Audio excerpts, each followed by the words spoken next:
Cependant en aparté ce lundi 6 février, Véronique Sanson est revenue sur sa relation mouvementée avec Stephen Stills avec lequel elle s'est mariée en 1973.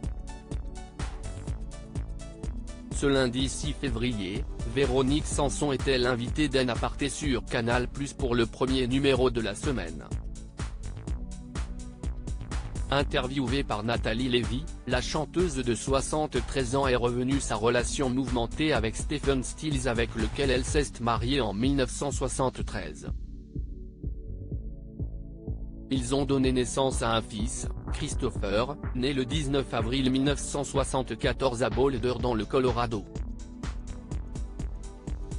Il est allé demander ma main à mon père alors que Véronique Sanson venait tout juste de quitter le regretté Michel Berger à l'époque. Stephen Stills était déjà prêt à épouser la chanteuse, comme elle l'a raconté à Nathalie Lévy.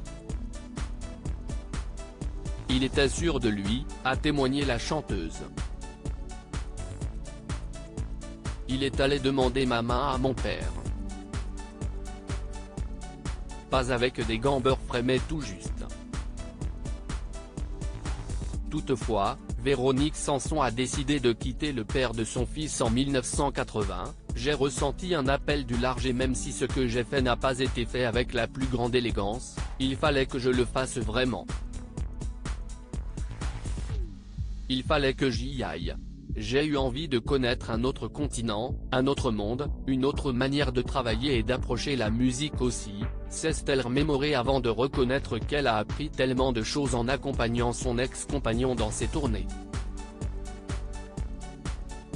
Une relation amoureuse entremêlée de crise conjugale. En novembre dernier, la sœur de Véronique, Violaine Sanson-Tricard avait accordé une interview à Gala pour la promotion du livre Tout sur Véronique Sanson, album par album paru aux éditions Grund. L'écrivaine de 75 ans était revenue avec émotion sur le mal-être de sa sœur lorsqu'elle s'est mariée avec Stephen Stills. Quand j'ai vu qu'elle s'était entaillé les veines, je lui ai dit, viens, on se barre.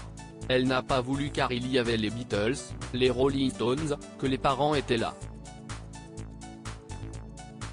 Elle a également évoqué les crises conjugales entre sa sœur et son conjoint. Quand elle parlait de ce qui se passait dans son couple, ça ressemblait à une crise, une engueulade, pas plus.